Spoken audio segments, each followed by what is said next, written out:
Hello, and welcome to STST, Chewing the Fat podcast.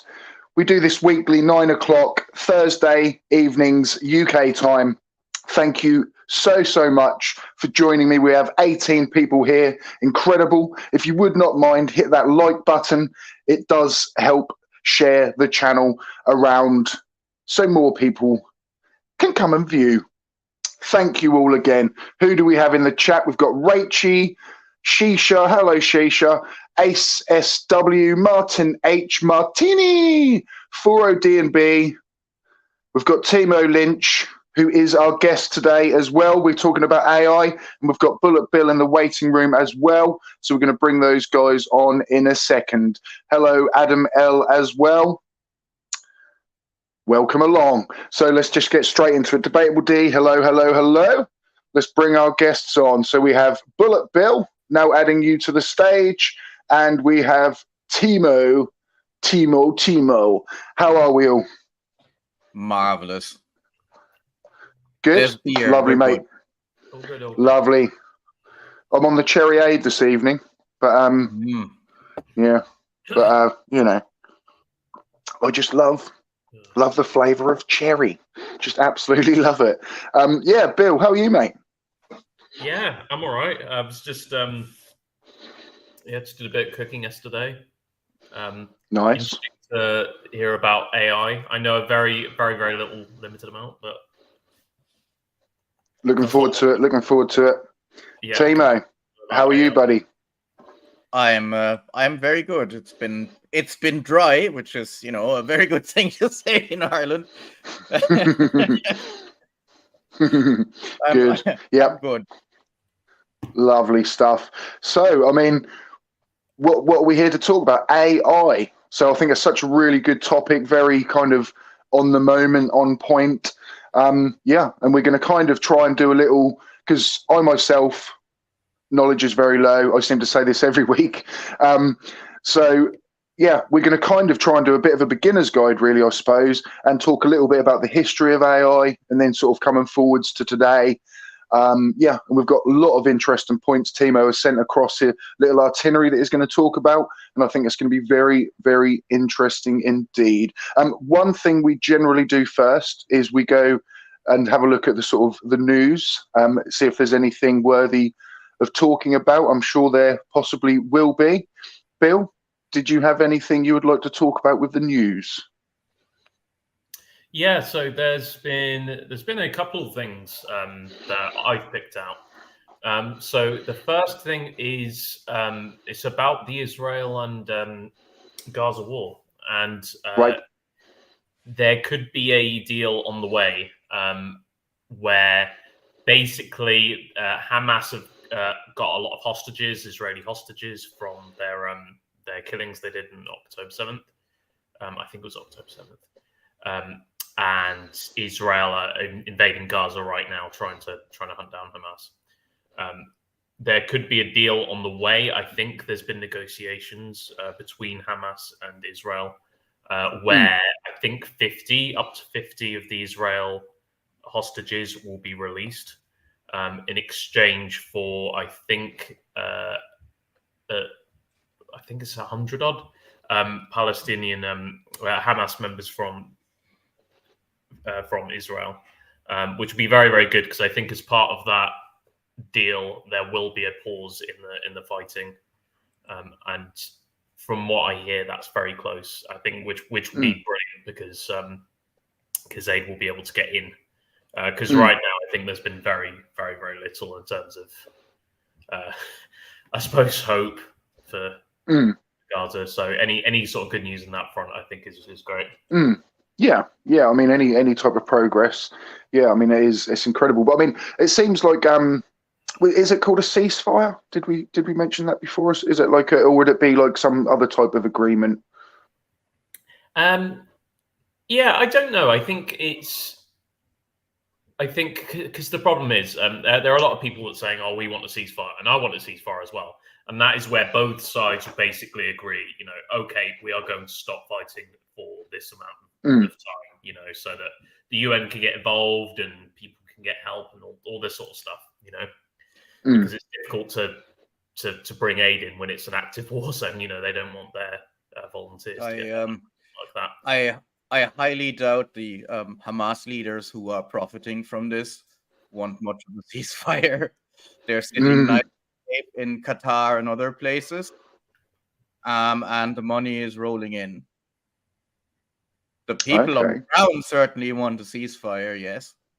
Hilariously, the son of one of the founders of Hamas came out today and condemned his father and the whole movement.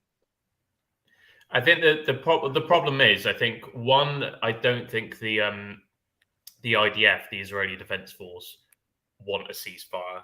Benjamin Netanyahu doesn't seem to want one. Hamas said they don't want one either. So you need both sides to agree to it, because as soon as one side starts fighting again, then the other will think, well, hold on a minute, then we're not putting our weapons down if you're not putting yours down. The extreme people on either side are happy about this because it kind of vindicates them. Yeah, the other, I'll share my screen for this. Nice to have some visuals.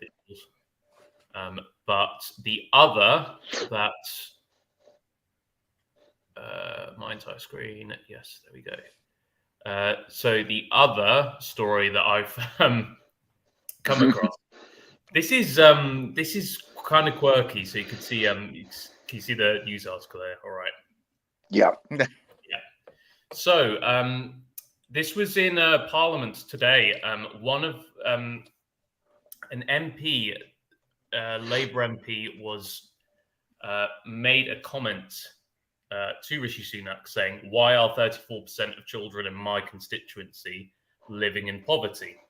This was a question to the Prime Minister, and apparently James Cleverly, the new Foreign Secretary, no, the new Home Secretary, sorry, was overheard saying, "Because it's a shithole."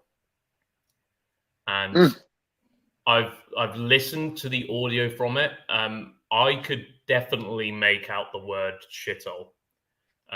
Wow. Don't know for certain that it's James Cleverly, because it's just overheard on a mic. But he's denying it. The government are denying it. But it seems, from what I can see and hear, it seems like he did say that, or at least someone from the government, I think, probably did say something to that effect. So it couldn't possibly be the 12 or 13 years of austerity under Tory government, then, no? No, I mean, well, it's a pretty horrible, it's a pretty terrible thing to say, regardless, especially. Look, I mean, I'm only a blow-in living in Ireland, but you'd be shocked to hear that the Tory government is not all that. People in Ireland don't have a very favorite view on them. You'll be shocked, I know. After some of them, like, who was it? Was it Lord Frost? During the whole Brexit disaster, came out and said something to the effect of, "If Ireland knows where their bread is buttered, they join us." So they're not that popular here. I don't think they're that popular here either at the moment. Yeah, it's just, I just don't know how do people keep going out and voting these people in? I just I can't get my head around it. But I think the youth and the sort of younger generations just don't get out and vote enough. I think that's why a lot of people, when we had Brexit, I remember somebody saying that the Leavers just cared more than the people that wanted to remain, if you know what I mean. So if you not cared more, but like were more, wanting that decision, if you know what I mean. So the Remainers came out.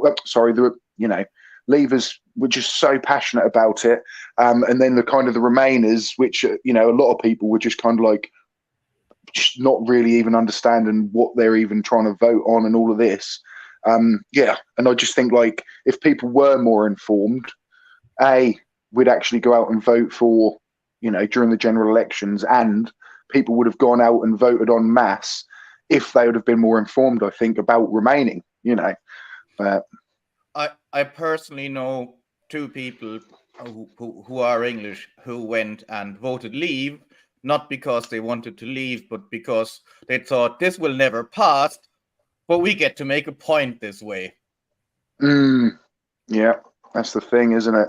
And I watched a program the other night actually about sort of illegal immigrants and things like that, and that was kind of showing you the propaganda that that is used by these news outlets and everything, like just kind of making it out a lot worse than it actually is. Like when they, especially when they compared it to the rest of Europe, UK itself takes very little compared to say France, Germany, and like these other places. And you know, it's like made out over here that like this is this terrible thing, and we all need to stop this from happening. And I just think, you know, people get worried, don't they, of like, oh, there could be criminals within these groups and things, which, yeah, fair enough, there could be. The silly thing is, though, that the EU never had anything to do with what immigrants went to Britain, because Britain was never part of Schengen. Yeah. That broke. Sorry there, mate. Literally, the whole idea of we need to control our own borders is nonsense, because the UK always did. So yeah. I never understood how this is an argument for anything. Yes, of course, EU citizens can no longer just move to the UK. Fair enough. I think that's the point, though. Yeah, that went really well, because there's labor shortages left, right, and center now. So yeah, well done. Didn't the guy who owns the Wetherspoons places then afterwards cry about not getting cheap labor from Eastern Europe anymore, and he wants special visas? Yeah, but he was a big leave guy. So yeah. Silly, isn't it? You know, a lot of people, I think, afterwards, the people that voted leave, that were kind of more or less coerced into it by media, a lot of them, I think, regret it now as well. You know, kind of when they realise like the grass wasn't really greener on the other side. You know, unfortunately, there are now also riots up in Dublin. There was a stabbing outside a school. 3 people got injured, and now it started out as anti-immigrant protests. Looting has by now happened from these valiant defenders of Ireland. They've set a Garda station, a police station, on fire. Fantastic. Yeah. Wow. Yeah. Crikey. It's pretty bad.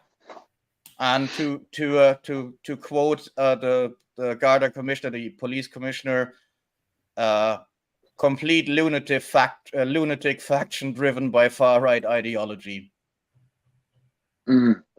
So they were basically waiting for something that justifies in their mind to go and do stupid things. Silliness. It's just this world. We need to change. But let's get into tonight's topic. Let's talk about AI. So, Timo, at first, I mean, how did you get into this arena? What made you want to talk about it? Give us some info, buddy. So I'm a world champion contender for not knowing what to do with my life. So I learned a trade, then studied something else. Did that, then went back to what I originally learned, and did that for a while, then studied something else, and once finished that, I went and started working in IT as somebody who has no IT background. That was about 12 years ago. First started out with call center crap. And about 3 years ago, I started working for the world's greatest fruit vendor, who only sells one type of fruit. I like that. And I work in a department where, just in the location here in Cork, there's about 700 people. Globally, it's a couple of thousand, if I'm not mistaken. And we assist with machine learning. I don't code. I have nothing to do with coding or engineering. I am what's called an annotation analyst. I basically help labeling data so it can be fed back to the machine so it learns. the machine being the voice assistant that every device from said fruit vendor has on board. Okay.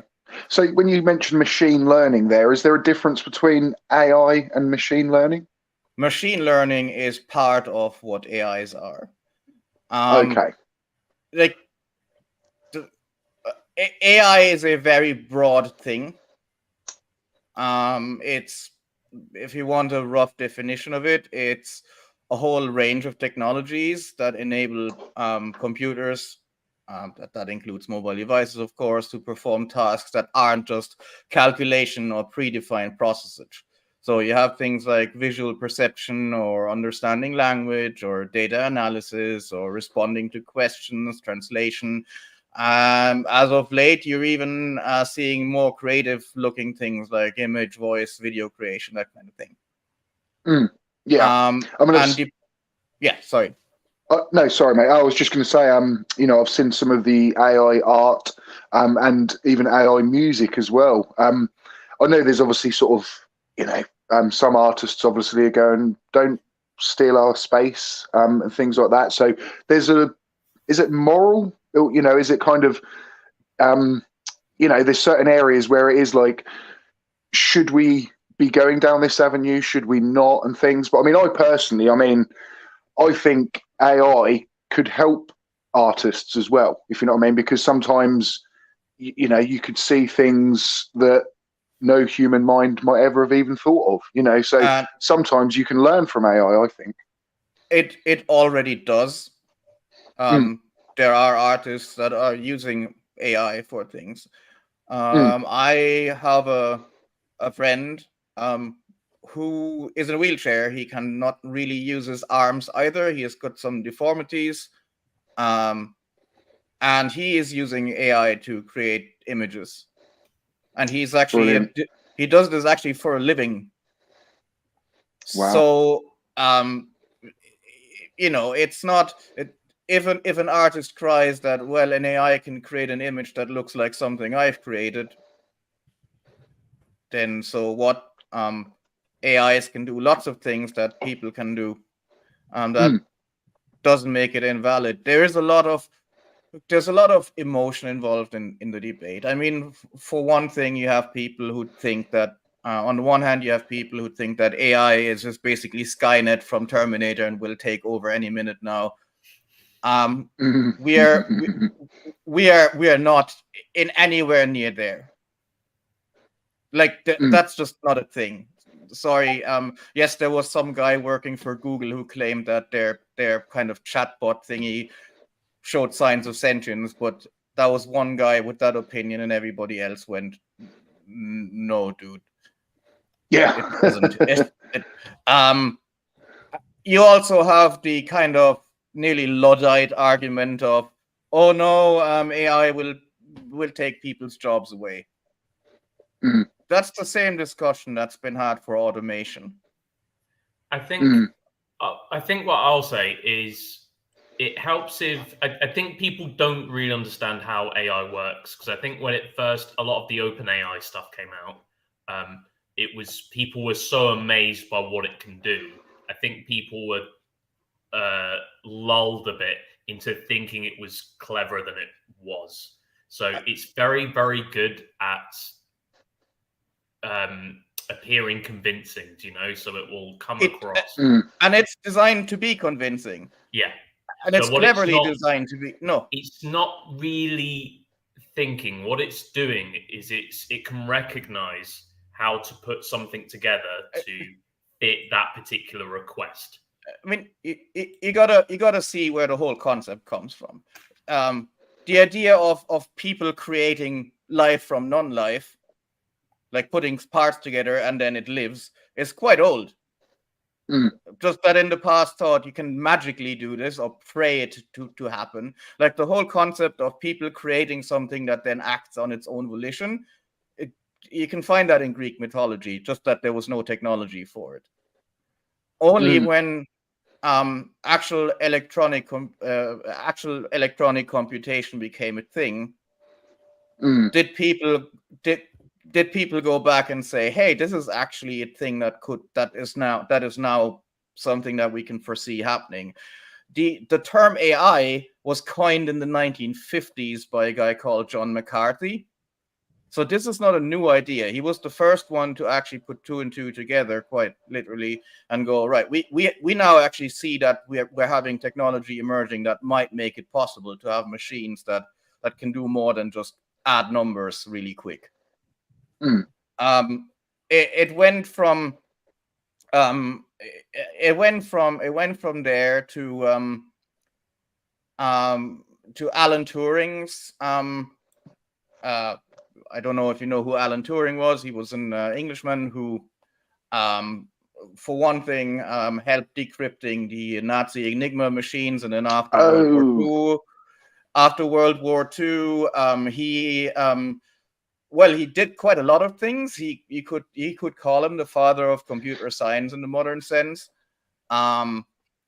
He put together something called the Turing test. The Turing test was basically designed to be a set of rules to see if a machine can really think for itself or is just following some instructions. Now, the original Turing test wouldn't work anymore these days, simply because machines can actually do so much more now that they can simulate sentience better without being sentient. So that thing has been refined. From the Turing tests, you went to something called ELIZA in the 60s, which was a very early chatbot. So we're talking 1960s here. ELIZA was specialized in, believe it or not, being a psychotherapist using certain methods. So it was able to engage in certain terms of discourse, although, of course, only by text. So you had to type questions in. And it would give answers that resembled something a psychotherapist would say, but it was still not in any way sentient. But users even back then said, "Oh God, this thing must be a sentient being now." Yeah. I mean, is it a bit like what's that American film Big? When there's that kind of genie sitting there or whatever, and you put your money in and it gives you a thing. Is that kind of like that in a way, where it was just kind of just throwing anything out, or was there more to it than that? No. In a very narrow field, it could give answers that made sense if you subscribe to a specific school of psychotherapy. Right. Yeah. So it was relative convincing, but of course, once you asked anything that was outside that very, very narrow field, it was done. Yeah. It was completely done. You went from that thing to a theory that is in modern IT called a means to an ends analysis. So a means to an ends analysis was the first step towards an actual AI in a more modern sense, where a machine was basically able to go, all right, this action is performed. This action doesn't lead to the desired outcome. I have to perform a different action. Imagine a machine going through a maze, and it goes to a wall, and it realizes I can't go any further, so I have to look for an alternative route now until it goes into a wall again, until it reaches the exit of the maze. That's a means to an ends analysis. Means the machine had a desired outcome and was given things it could do, and it would make very, very basic decisions on where do I go now. It still had narrow parameters, but that's still better than what's 2 + 2. Yeah. It went from there with the help of neuroscience, which was also an emerging field, because we haven't done neuroscience for an awful long time. Neuroscience, in the sense that we actually have some form of an idea what goes on in a human brain, is relatively new. It's like a field that's 60 years old, maybe. It went to neuroscience. So computer scientists and actual neuroscientists and biologists sat there and thought up this thing that was called a neural network. A neural network was meant to basically give the machine the chance to grow. So it would be Okay. able to start connecting things without having specific code. So you're now moving away in the development of this whole thing from just here's a set of instructions and parameters to make your own conclusions. I see. Yeah. This was only possible because computers also started to advance considerably. You couldn't have done this with one of those big, huge thing in the 50s, but in the 70s, the technology started to emerge there. So a simple example of what a neural network could be would be image recognition. Right. You show the machine images. Some contain a car and are thus labeled car. Others don't contain a car and are labeled no car. Feed it enough of that data correctly, and eventually that thing would be able to look at any picture and decide there's a car on it, there's no car on it, without knowing what a car is, how it works, that it uses a motor, that it has fuel, that it transports people. But if enough correct data was given to the machine, it will eventually be independently able to look at a given image, make an assessment, and go, there's a car in it, there's no car in it. That's a form of early machine learning. And that's a form of machine learning that is called supervised machine learning, because you need human beings to actually label the data for the AI. It still needs people to first tell it there's a car, there is no car. Of course, if you feed the machine biased data or bad data, it will come to very, very stupid conclusions. There was an example of this where the US military tried to teach an AI to recognize if there's a tank in a surveillance image from the air. But what they did was all the pictures that had tanks in them included a forest where the tank was hiding. So in the end, the AI, because that was a very early AI, recognized there's a forest or there's no forest. Oh God! So that was human error. Yeah. Yeah. The interesting thing, though, about what Timo just said there is with the maze and with the cars is what the computer is doing. It doesn't know what a car is, and it doesn't know how to solve the maze. All it knows is, I can't go that way because that doesn't work, but I can go this way. So it's finding its way towards that end,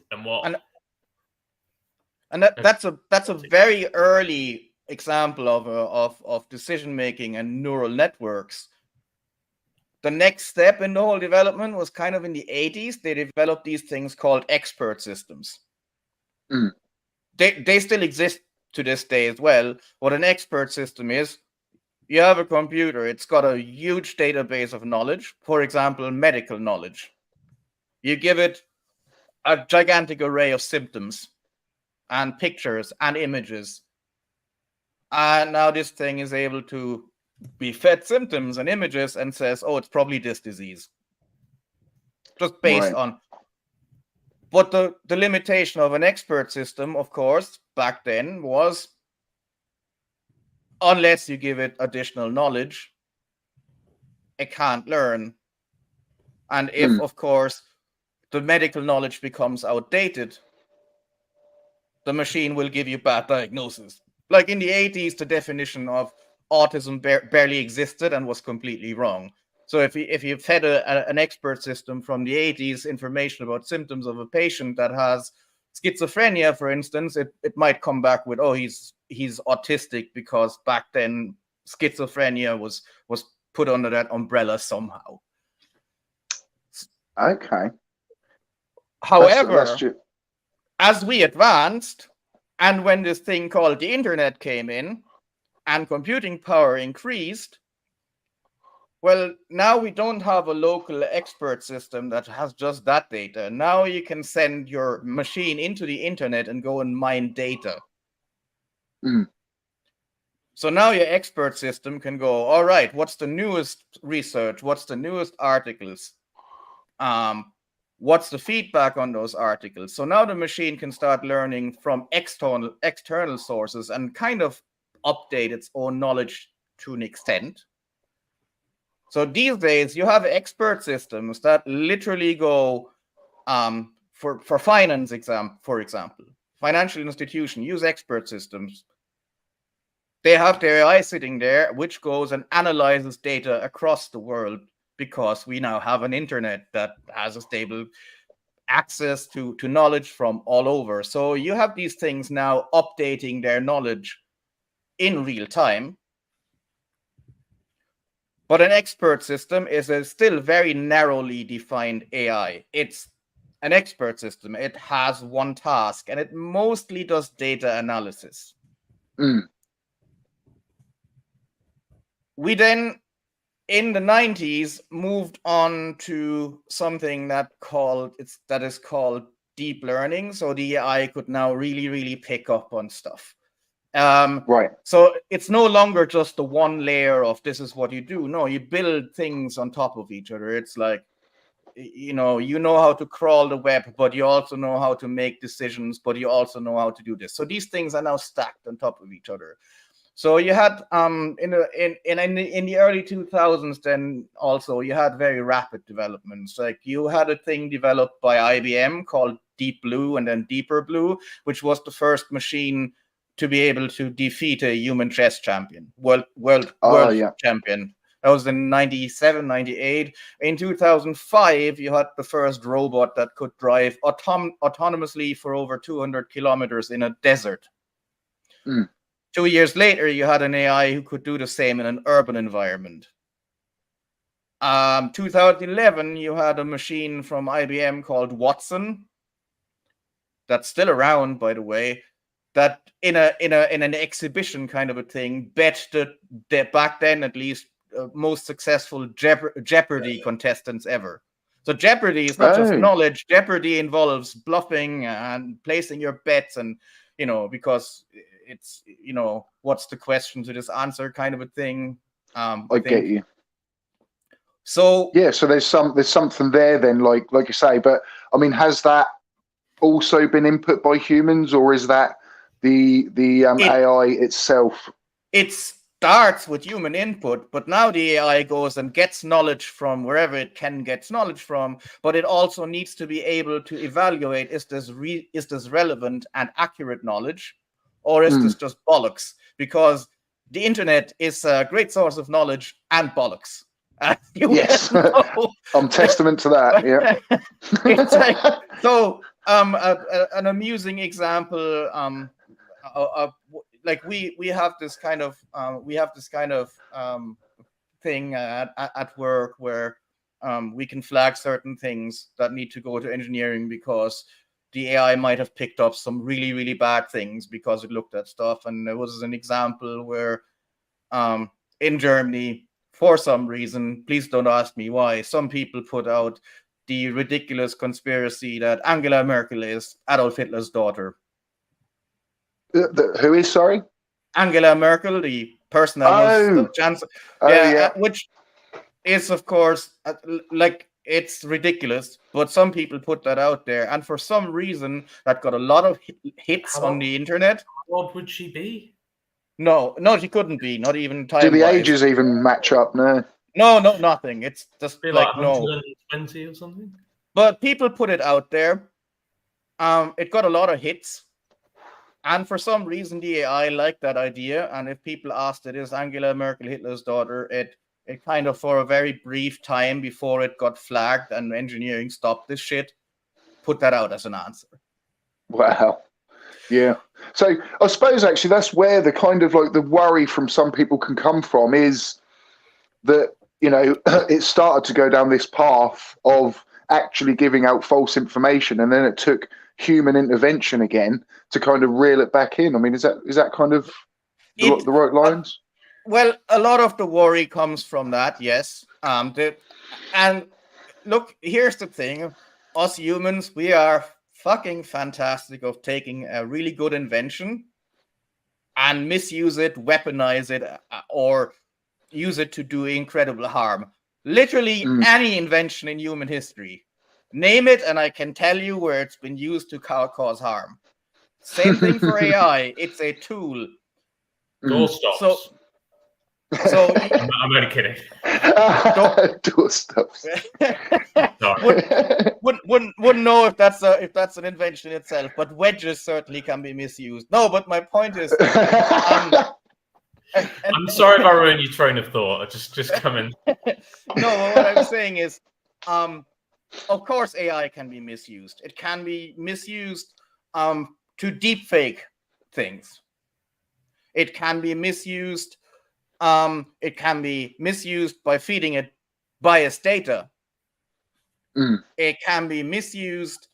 It can be weaponized. The military loves AI because you now teach this AI, identify people in this uniform, off you go, kill those people.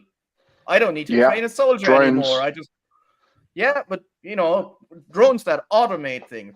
Now, the thing though is, everyone who is on this stream right now uses AI daily. It's just that the term AI is being bandied about as if it's robots and the Terminator and C-3PO. But AI is a lot of things. The dreaded YouTube algorithm is AI. Every search engine is AI. Banking investment software is AI. AI is used in medical diagnosis. It's used in industrial robots.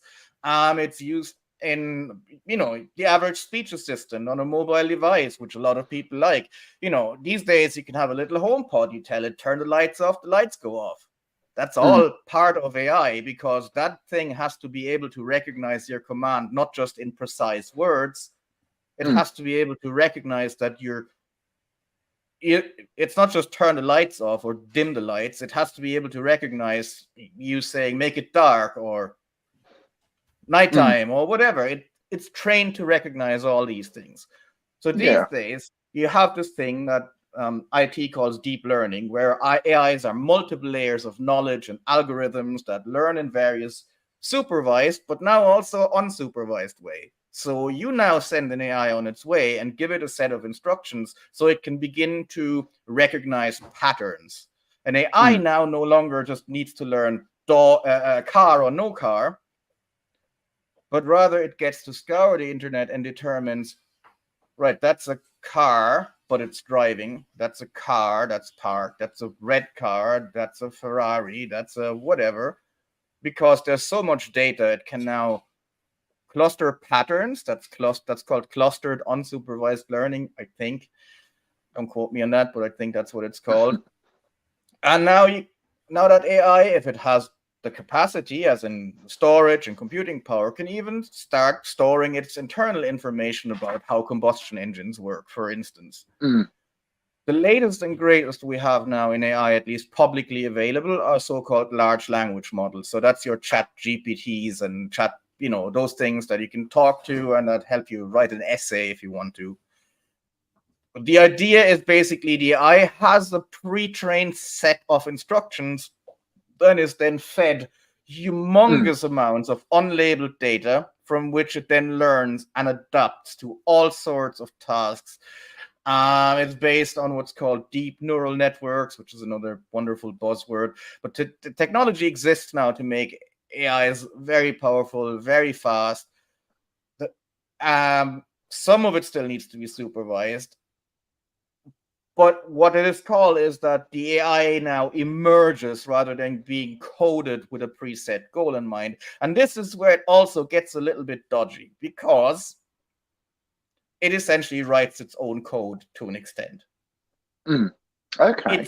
It's the most complex AIs are now black boxed to an extent, which means that not even the engineers working with this thing know precisely why it comes to certain conclusions or does certain things.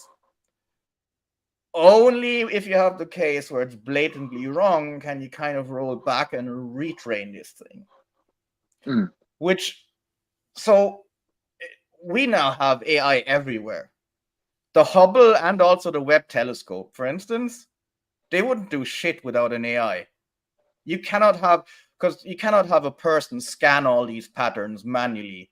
No, like these things learn from what they're looking at. You have AI in robotics and healthcare and navigation. You have them in autonomous driving. Your spam filter is an AI. Facial recognition is an AI. Education uses AI. E-commerce uses an AI. Like if you go on Amazon or the preferred website of your choice where you want to buy stuff online, it'll rank things on your previous behavior. Social media uses AI. Gaming uses every fucking thing uses AI now. And you turn on a computer, it will use AI. There's just degrees of the AI, and the danger is, apart from the vulnerability to attacks and the weaponization aspect, and also the fact that part of it is a black box, and also certain jobs will become redundant. And look, that genie is not going to get back into the bottle. It's out. It's done. Yeah. Like we're like scream and yell at it, but like corporations are not going to go, oh, you're unhappy that we're using this thing that makes us huge profits.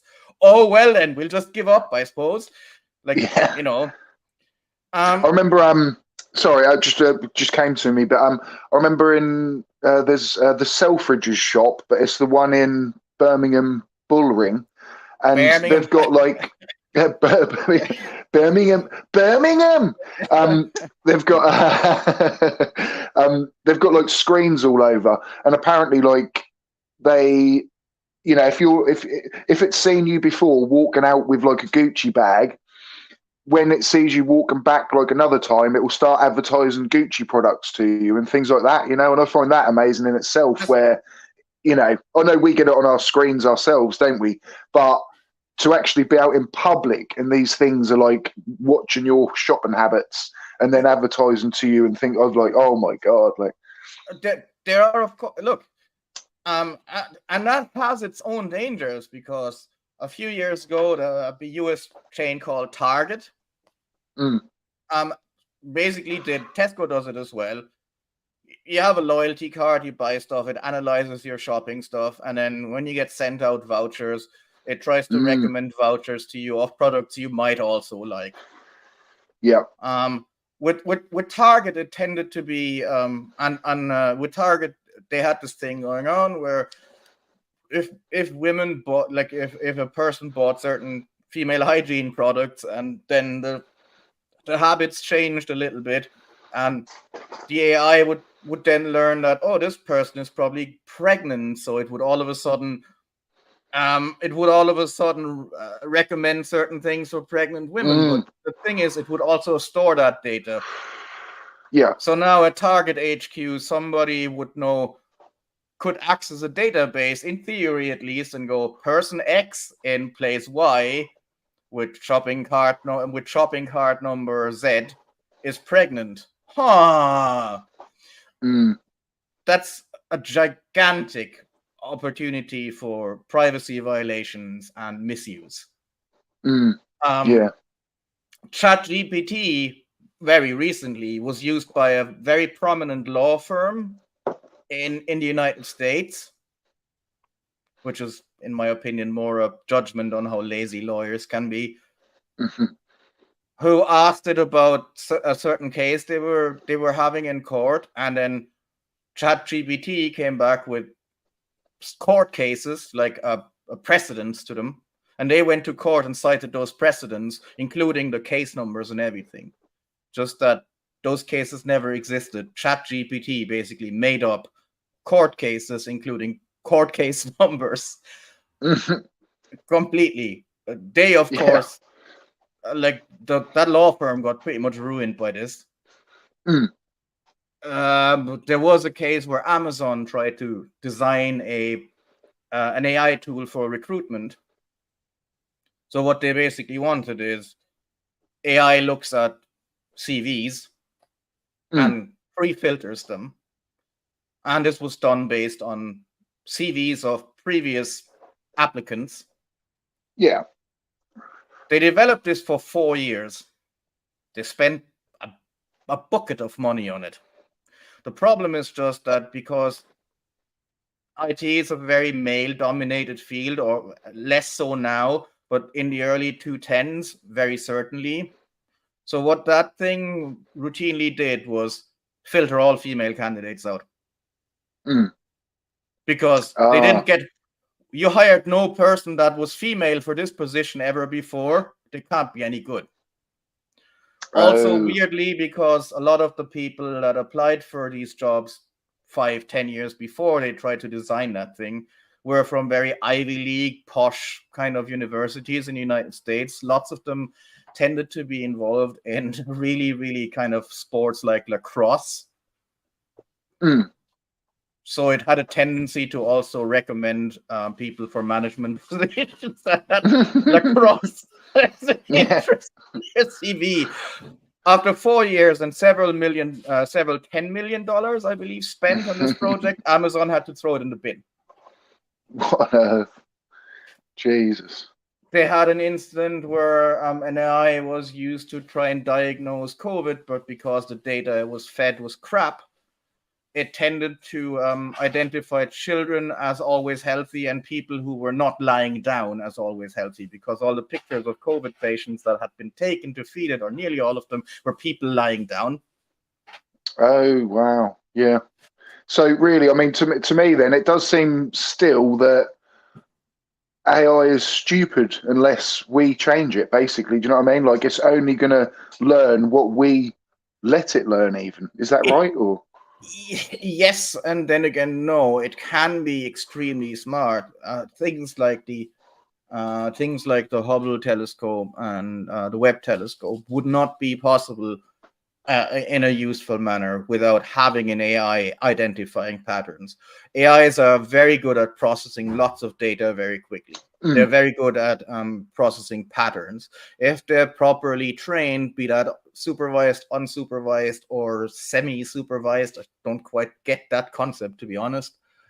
They can be very useful. Like, yeah. The thing with supervised training is we are about 2,000-3,000 people around the globe just labeling data for one speech assistant that isn't a super AI by any means. So it's a lot of work. We go through millions of. I can't remember the statistic, and I wouldn't be able to say it anyways. But we go through tens of millions of data points per year. We look at tens of millions of interactions and label them just so that the AI can learn that engineering has something. And despite all the crap that can go wrong with an AI, it also has tremendous possible and actual benefits. An AI could AIs are eliminating dangerous tasks for people. Like, if you can train a robot to go and dispose of biological waste, you don't need a person doing it. Disaster prevention, like predicting earthquakes, volcanoes, storms, would not be possible to what we already have without AIs. In education and science, it can be tremendously useful for teachers to take certain tasks off their hands, to prepare notes, to scour for information. Like, in this day and age, every teacher, I would think at least, uses the internet. Without a search engine, that would be a lot harder. If I go and want to reserve a book in a library, an AI looks for it. Logistics, like actually logistics system, trains, transport, cars, uses AI. It's even there's even projects for in accessibility. So there's a very interesting thing that Stanford does. You know, the big college in the United States, university, I should say. Sorry, they have a project where AI supported glasses help people with autism and autism and Asperger's is on the autism spectrum, sorry, but people with autism identify gestures and facial expression of people, because many people on the autism spectrum have problems with social interactions because they can't identify facial expressions, gestures, these kind of things. Of course, also you can have a blind person that has glasses that help them to navigate, or glasses or hearing aids or whatever that help them to navigate that help them to identify a person that stands in front of them via facial recognition. So imagine you actually are completely blind, and one of your acquaintances is on the other side of the street, and you have a hearing aid that tells you Bob is on the other side of the street. Do you want to go and say hello to him? So yes, there are tremendous risks in AI, but there are also huge opportunities in it. So the trick is going to be finding a balance. Shouting, "Oh, get rid of it all, get the pitchforks out and the torches," is not going to help. Neither is, fuck it, we might as well not regulate it at all. It's not going to help either. So the extreme positions here are both equally stupid, because you cannot put that genie back into the bottle. And I think I have a solution though, dude. Like, if it ever gets to that point where it's like, oh my God, Skynet is coming, it's on the way. Do you know what we need to do? We call Sarah Connor. Well, that's one. Who is a very, very bad German singer, but anyways. Pour water on it. Right.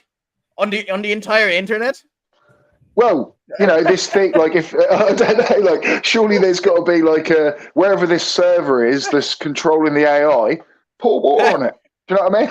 It's just like, surely we can kill it that way because it needs electricity. Bang bang. There's this thing called decentralized AI, and it's that AI, and that's actually a thing. So most AIs most AIs are not just one single device where you have a thing in that controls everything. Like the Google search engine is not a computer. It's not like in the IT crowd. This is the internet. Yeah. Oh my God. We have to install it on Big Ben. Quick.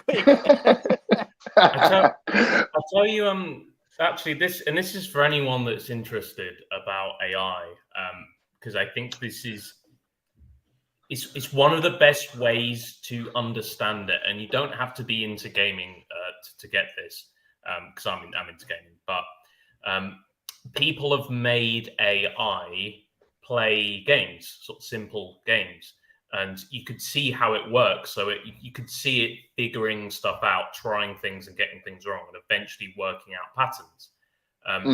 And it's a very easy way to, well, I wouldn't say very easy, but it's an easy sort of visual way to look at what it's doing. And essentially, it's not too dissimilar to, I'm going to try lots of stuff. When I get it right, or when I make progress, I'm going to remember that. But when I get it wrong, I'm going to remember that too. Yep. And so then it works on that, and it just keeps on going like that. I mean, I'm simplifying it a lot, but there was an article in The Guardian just a few weeks ago where they basically did a huge study and found that pigeons are roughly the same level of intelligence as most advanced AIs now. That's where we are with AIs. They are very good at specialized things. The most advanced ones are about at the level of a pigeon. Now, don't get me wrong, pigeons are evil little sods, but we're not at Skynet yet. Sky rats. Yeah.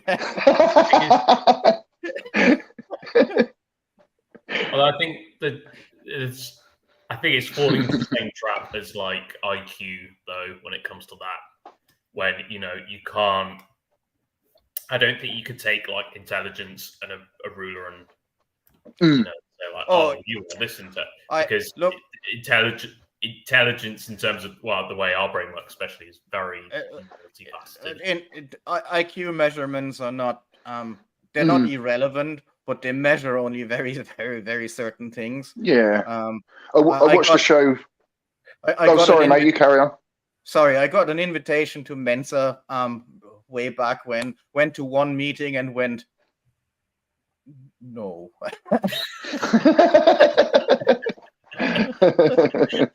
And I'm not hugely successful in my life, so IQ measurements mean very little. I like to picture you in that meeting doing exactly that. Yeah, I left after 20 minutes. No. Yeah. No. I watched a show already- last night about sorry, man. I watched a show last night about the real Rain Man, the kind of, you know, the guy who the film Rain Man was set on, and there's sort of like a documentary about him.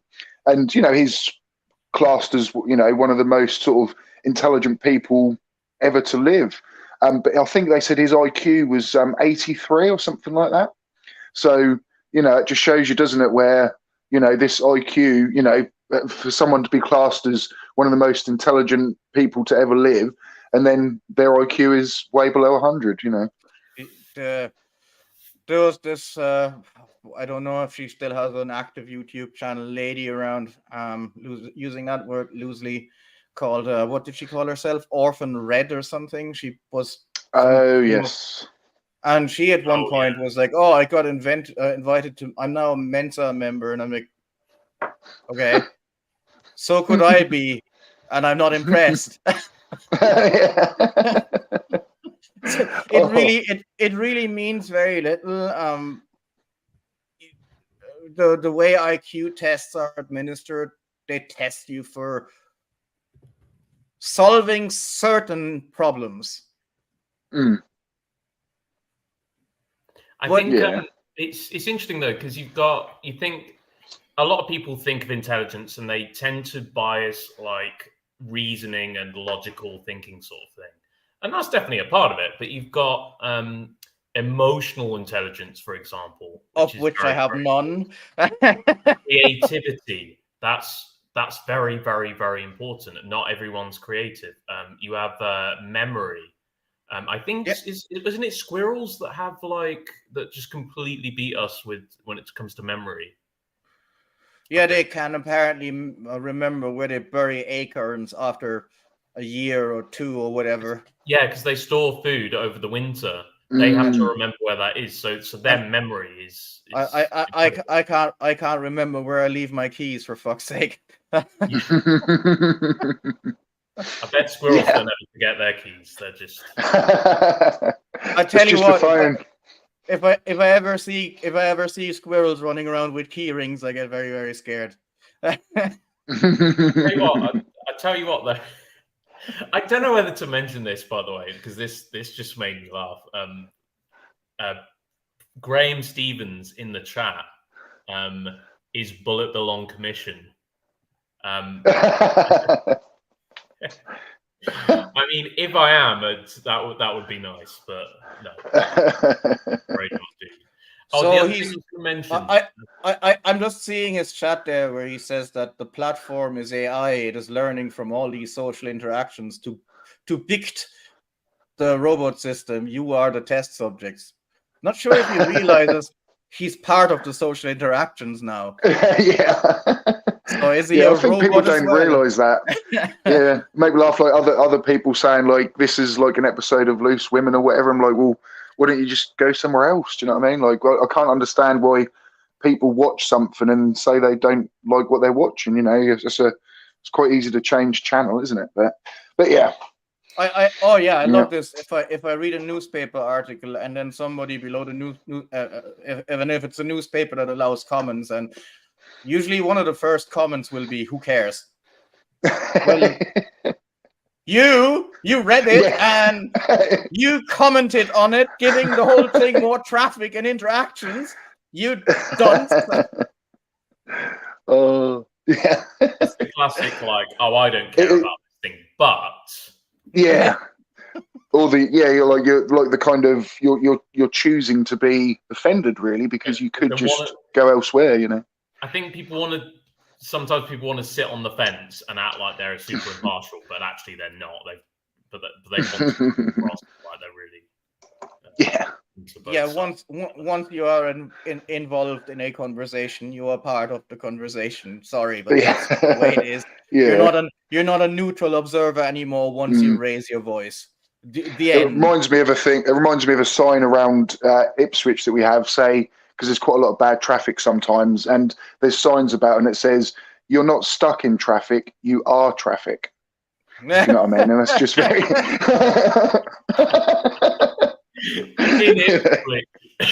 Yeah. Oh, mate, honestly, it's and it's like a tiny town, really, but just mind blown in their car. yeah. Just having that moment of just like. Well, Boom. that's like the old Terry Pratchett thing from I can't remember which book it is from, where somebody puts up a sign for very logical beings to confuse them that says "Don't feed the giraffe," but there's no giraffe, so their heads just explode. Yeah. What fucking giraffe? Boom. Brilliant. Apparently is. Oh, I think it was from Portal, but they had signs around with paradoxes to try and stop the robots. So one of them's this statement is false, and the robot reads it and says, I don't understand. The cake is a lie. Oh, I love it. Bill, do we have a fool of the week? I forgot to ask before we actually went live. Well, I didn't think we were doing fool of the week. No worries, mate. It's my fault. I didn't. No, prompt you. I've got one ready. Ready. Way ahead of you. It's been hiding in my tabs ever since. Waiting. Right. Okay. Let me see. I'm going to share this time, and I'm going to do it properly without messing up. Which I know it's first time for everything. Also share my audio. Here we go. All right. That's there. Right. Fool of the day this week is this guy, Roger from Mud Fossil University. Oh, God. Mr. Truth? Yeah. Familiar? Yes, mate. Yeah. Is he? I suppose he's going to be a sort of evolution denier or something like this. So, he is very special. He is very. Oh yes, very special. Evolution denier. I don't know his other beliefs, but famous for his principal idea is that if there's an old rock that looks like a head, well, that's because it is a head. If there's a looks like it's a giant human, let's just say somebody who thinks the entire northwestern coast of the US and the Atlas Mountains were dragons is probably not believing in evolution. Yes. But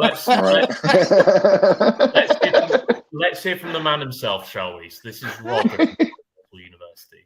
Okay, my friends, are Roger once again. And what am I talking about today? I'm talking about brains. Well, what is a brain? Well, you got one, I hope. But brains, why did brains preserve like they do? Look at this. This is a brain. It's from a giant, it looks like a human to me, but I don't know. There's the surface of the brain, but no bones. Why no bones? Why and no bones? All right, there it is. That's the same brain. And look at it. Now, that's a brain. Nobody can tell me that's not a brain. Here's the... So yeah, that's... I do admire his tech skills as well, because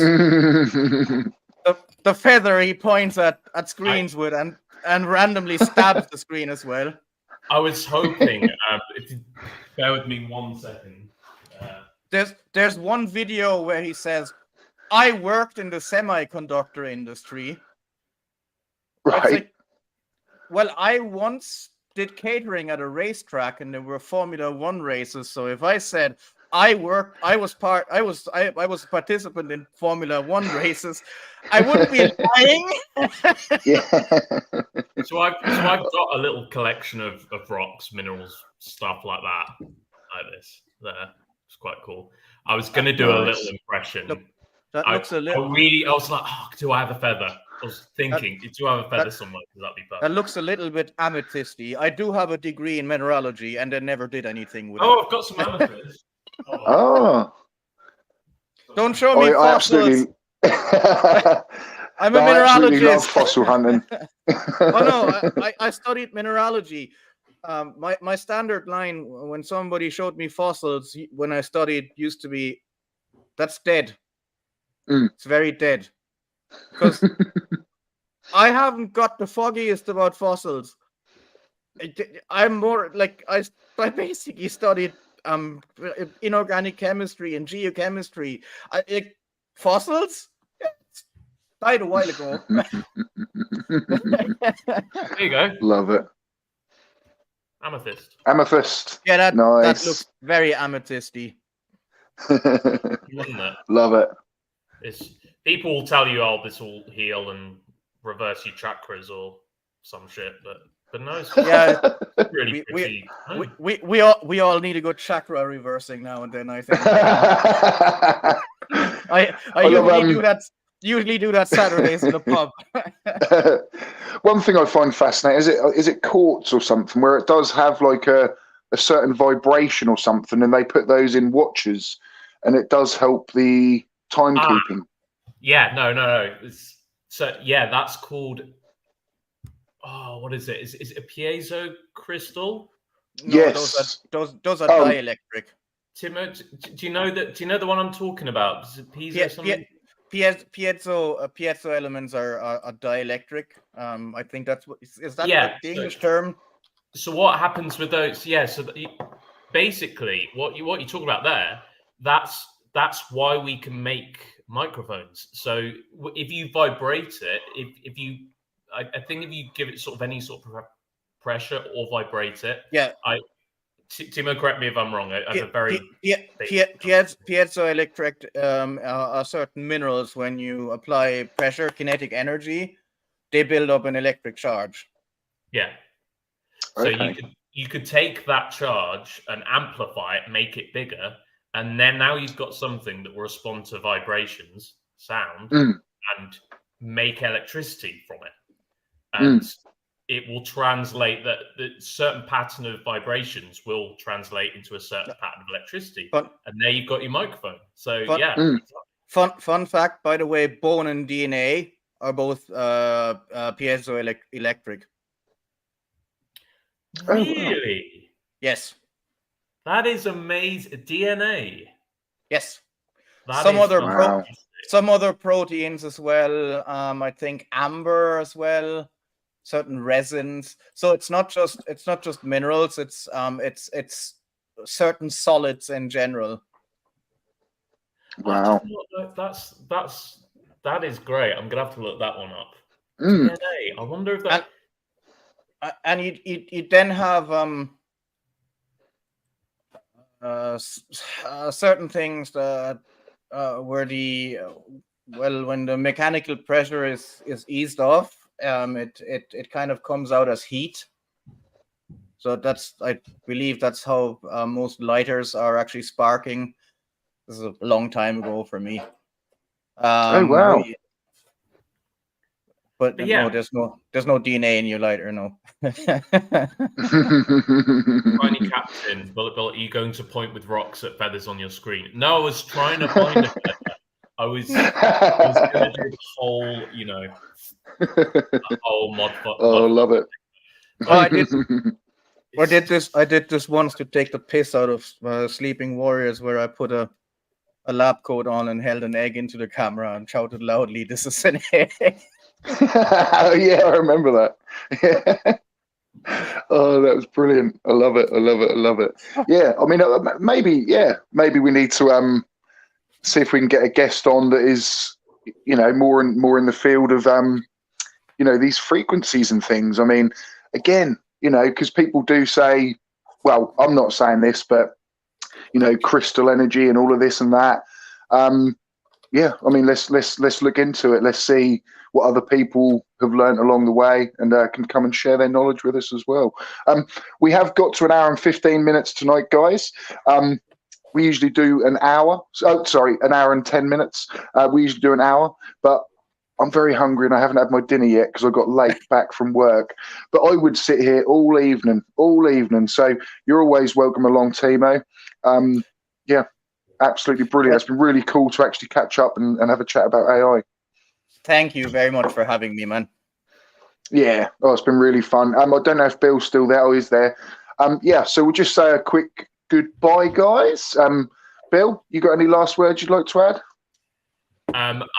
I just have one last thing to show. I know this is like bloody show and tell from school. But this is one of my favorites. This is oh yeah, I love them. bismuth crystals, and they make Bismuth. Oh, it is bismuth. Yeah. yeah. There isn't an awful lot of stuff that crystallizes in cubes or rectangles. At least nothing that looks very yeah. I've got some blue sodium over there on the shelf somewhere. Isn't our planet bloody amazing, really? And we're here just destroying the bloody thing. You know. No, don't worry. We'll not destroy the planet. Just the little fucking bit of dirt on the surface when it comes to it. Well, true. Yeah. Well, either we will or AI. Not really. Only joking, guys. But it's been really, really fun chatting. And everyone that is here, thank you very much. I'm glad to see Graham Stevens has got his professorship. He did that within a week. So well done, mate. Very good on you. Everything is electrostatic. I'm not sure. Right. Sable Eagle, Jasper, Professor Graham Stevens, Shisha87, sorry, Debatable D, Tiny Captain, and Rachie. Oh, I said Tiny Captain wrong. Tiny Captain. There you go, buddy. And everyone else, Tanya McGill, thank you for your unwavering support on the podcast. And we shall see you all next week, Thursday, 9 p.m. UK time. Thank you very, very much, everyone.